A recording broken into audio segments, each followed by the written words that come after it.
ஏசியை ஏன் சரியான முறையில் சர்வீஸ் பண்ணணும்னு கேட்குறீங்களா? நான் சொல்கிறேன், தெரிஞ்சுக்கங்க.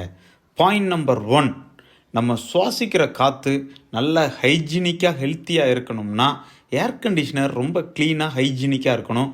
அதுக்காக நம்ம ஏர் கண்டிஷனரை ரொட்டீனாக சர்வீஸ் பண்ணணும்.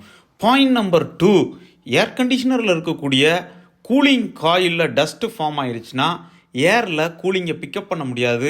அதனால் கூலிங் குயிக்காக ரீச் ஆகாது, கம்ப்ரஸர் ரொம்ப நேரம் ஓடும். அதனால் உங்களோட இபி பில், கரண்ட் பில் கூடும்.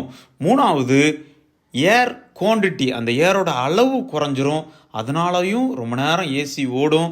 அதனால் ப்ளோயரெல்லாம் க்ளீன் பண்ணி ஹைஜீனிக்காக மெயின்டைன் பண்ணால் தான் சரியான சிஎஃப்எம், அந்த காற்றின் அளவு இருக்கும். உங்கள் ரூம் குயிக்காக கூலாகும். உங்களுக்கு நல்ல பவர் சேவிங் இருக்கும். நல்ல ஹைஜீனிக்கான ஹெல்த்தியான ஏரும் உங்களோட ரூமில் இருக்கும். அதனால் ரொட்டீனாக உங்கள் ஏர் கண்டிஷனரை சர்வீஸ் பண்ணிக்கோங்க. அதுக்கு தான் நாங்கள் கூல் ப்ரீஸ் ஏசி சொல்யூஷன்ஸ் இருக்கிறோம். எங்களை கால் பண்ணுங்கள். தேங்க்யூ.